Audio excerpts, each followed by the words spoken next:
500,000 Texans are without power after Nicholas made landfall overnight. The storm packed 75-mile-an-hour winds as it touched down on the eastern part of the Matagorda Peninsula. This is video from that area before the storm hit. You can see the winds whip as heavy rains make way for flooding. Rescue teams and resources are in the Houston area and along the coast. Nicholas is expected to bring heavy rain and flooding to storm-battered Louisiana later today and into tomorrow.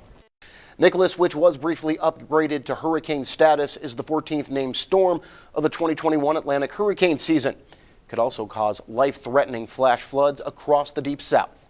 NBC's Morgan Chesky has more from Galveston. Yeah, we're here in Galveston, and this is exactly the reason why you do not take a tropical storm lightly.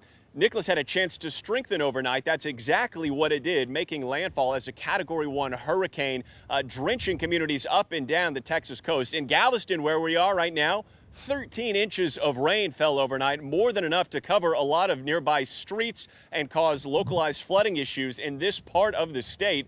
And the winds topping out about 75 miles an hour, but that alone enough to knock out power to nearly 500,000 customers in Texas. And the concern right now, where this storm goes from here. We know that when it turns towards Louisiana, there are still hundreds of thousands of people still picking up from Hurricane Ida. Flood watches already have been issued in a lot of those areas, and we know that particularly in the city of Lake Charles, where flooding could happen tonight, a lot of folks are still recovering from Hurricanes Laura and Delta, which struck a year ago. So while people here familiar with these storms during hurricane season, the frequency at which they seem to come, absolutely heartbreaking. Morgan Chesky, NBC News, Galveston.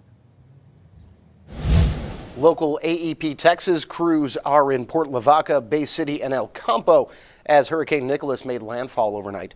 Those crews sent to those areas ahead of the storm to help with power outages caused by heavy rains and flooding. More than 400,000 people are still without power this afternoon.